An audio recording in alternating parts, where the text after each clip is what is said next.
నమస్కారం, నేను doctor Sharath Babu Neelagiri, sports medicine specialist in Hyderabad. ఈరోజు టెన్నిస్ ఎల్బో అనే కండిషన్ గురించి డిస్కస్ చేద్దాం. టెన్నిస్ ఎల్బో అనేది మనం ప్రధానంగా చాలామంది ఎవరైతే స్పోర్ట్స్ ఆడతారో, బ్యాడ్మింటన్ కానీ, టెన్నిస్ కానీ, క్రికెట్ ఆడే వాళ్ళలో కూడా ఎక్కువగా చూస్తూ ఉంటాం. ఆర్ సాఫ్ట్వేర్ ప్రొఫెషనల్స్ వీళ్ళు సరిగా పోస్చర్ సరిగా లేకపోవడం వల్ల వాళ్ళలో కూడా ఎక్కువ మందిలో మనం ఈ టెన్నిస్ అనే ఎల్బో కండిషన్ చాలామంది చూస్తుంటాం. ఏంటి ఈ టెన్నిస్ ఎల్బో అంటే టెన్నిస్ ఎల్బోని ఇంకొకటి టర్మినాలజీ ఏమంటారంటే లాటరల్ ఎపికాండైలైటిస్. లాటరల్ ఎపికాండైలైటిస్ అంటే ఈ ఎల్బోలో మనకి బయట వైపు ఉండే ఎముక ఏదైతే మనం పాల్పేట్ అవుతాం, ఫీల్ అవుతామో దాన్ని లాటరల్ ఎపికాండైల్ అంటాం. అది ఈ ఆర్మ్ బోన్లో ఒక పార్ట్ అన్నమాట. ఈ లాటరల్ ఎపికాండైల్ దగ్గర మనకి ఇప్పుడు ఈ రిస్ట్ని ఇలా చూసామంటే రిస్ట్ పైకనడానికి, ఫింగర్స్ పైకనడానికి ఏవైతే కండరాలు ఉపయోగపడతాయో అవన్నీ ఇక్కడ నుండి ఆరిజినేట్ అవుతాయి అన్నమాట. ఈ రిస్ట్ మూమెంట్కి, ఫింగర్ మూమెంట్కి అవి ఇక్కడ నుండి ఆరిజినేట్ అవుతాయి. సో ఇక్కడ ఎప్పుడైతే మనకు స్ట్రెయిన్ ఎక్కువగా పెరుగుతుందో, అంటే యాక్టివిటీస్, ఆ స్ట్రెయిన్ పెంచే యాక్టివిటీస్ ఎక్కువైతే చేస్తామో దానివల్ల ఇక్కడ చిన్న చిన్న టేర్స్ అవ్వడానికి అవకాశం ఉంటుంది. అందువల్ల మనకి ఆ టెన్నిస్ పెయిన్ రావడానికి అవకాశం ఉంటుంది. ఇవి ఎవరికి ఎక్కువగా ఉంటాయి? ఎవరైతే ఇప్పుడు బ్యాడ్మింటన్ కానీ లేకపోతే టెన్నిస్ ఆడుతున్నప్పుడు ఈ రిస్ట్ ఎక్కువగా యూజ్ చేస్తారో, స్ట్రెయిన్ ఎక్కువగా అవడం వల్ల వాళ్ళకి ఈ టెన్నిస్ ఎల్బో రావడానికి అవకాశం ఉంటుంది. అందుకొరికి ఏదైనా స్పోర్ట్లో టెక్నిక్ అనేది చాలా ఇంపార్టెంట్.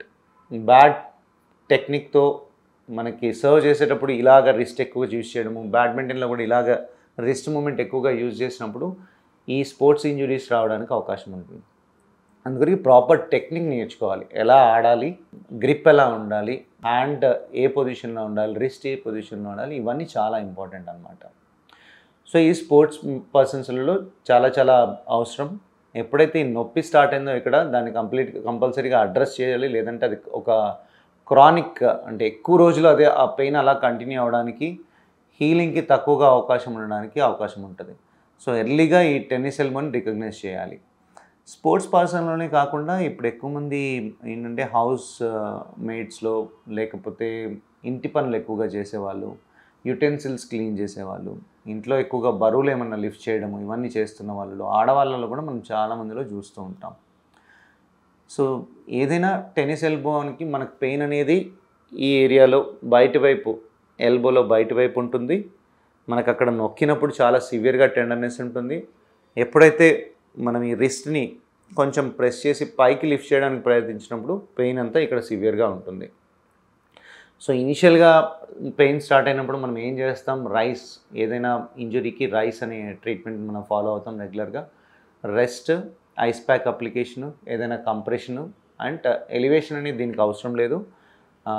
ఐస్ ప్యాక్ అప్లై చేసుకోవడము, రెస్ట్ ఇవ్వడము. బ్రేస్ అనేది ఉంటుంది, టెన్నిస్ ఎల్బో బ్రేస్ ఉంటుంది. అది ఇక్కడ అప్లై చేసుకుంటే ఈ మజిల్ పైన లోడ్ అనేది లేకుండా ఉంటుందన్నమాట. సో నెక్స్ట్ ట్రీట్మెంట్ ఏంటి అంటే ఈ టెన్నిస్ ఎల్బోకి ఫిజియోథెరపీ కూడా మనకి హెల్ప్ అవుతుంది. ఫిజియోథెరపీలో అల్ట్రాసౌండ్ థెరపీ నొప్పి తగ్గడానికి అండ్ ఇక్కడ ఈ ఏదైతే చిన్న చిన్న టేర్స్ ఉన్నాయో అవన్నీ హీల్ అవ్వడానికి అల్ట్రాసౌండ్ థెరపీ చేసుకుంటూ నొప్పి తగ్గిన తర్వాత రెగ్యులర్గా ఎక్సర్సైజెస్ చేసుకోవడము చాలా అవసరం. సో కొంతమంది స్పోర్ట్స్ పర్సన్స్లో ఏంటంటే ఇది ఒక క్రానిక్ ఇష్యూ లాగా అయిపోతుంది అన్నమాట. ఇవన్నీ కన్జర్వేటివ్ మేనేజ్మెంట్ ఇవన్నీ ప్రయత్నించినా వాళ్ళలో రికవరీ ఉండదు. వాళ్ళలో ఏంటంటే కొంతమందిలో సివియారిటీ ఎక్కువ ఉన్న వాళ్ళలో ఇమ్మీడియట్ పెయిన్ రిలీఫ్ కోసం చాలామంది స్టెరాయిడ్ ఇంజెక్షన్స్ ఇస్తూ ఉంటారు. స్టెరాయిడ్ ఇంజెక్షన్స్ ఒక్క డోస్ వరకు సేఫ్గానే మనం ఇవ్వచ్చు. ఇంకా అది రెగ్యులర్గా ఇవ్వడానికి అవసరం పడుతుందంటే కనుక దట్ ఈస్ నాట్ సేఫ్. ఎందుకంటే స్టెరాయిడ్ ఇంజెక్షన్స్ వల్ల ఇక్కడ మజిల్ వీక్నెస్ అవ్వడానికి అవకాశం ఉంటుంది. ఈ మజిల్ టేర్ ఇంకా పెరగడానికి అవకాశం ఉంటుంది.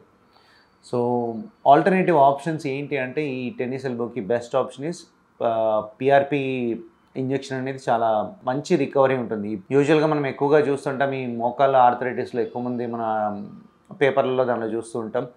మోకాల్లో ఎక్కువగా పనిచేసినా లేకున్నా కానీ పిఆర్పి స్టడీస్ ఇవన్నీ ఈ టెన్నిస్ ఎల్బోకి అయితే చాలా మంచి స్టడీస్, సపోర్టివ్ స్టడీస్ ఉన్నాయి. ఈ టెన్నిస్ ఎల్బో ట్రీట్మెంట్ రికవరీ అనేది చాలా బాగా ఉంటుంది ఈ పిఆర్పి ఇంజెక్షన్స్ వల్ల. సో ఈ టెన్నిస్ ఎల్బోని ఎర్లీగా మనం డిటెక్ట్ చేసుకుని ఫిజియోథెరపీ అండ్ అవసరం ఉంటే ఈ పిఆర్పి ఇంజెక్షన్స్ చేసుకోవడం వల్ల కంప్లీట్గా రికవరీ అయ్యే అవకాశం ఉంటుంది. Thank you.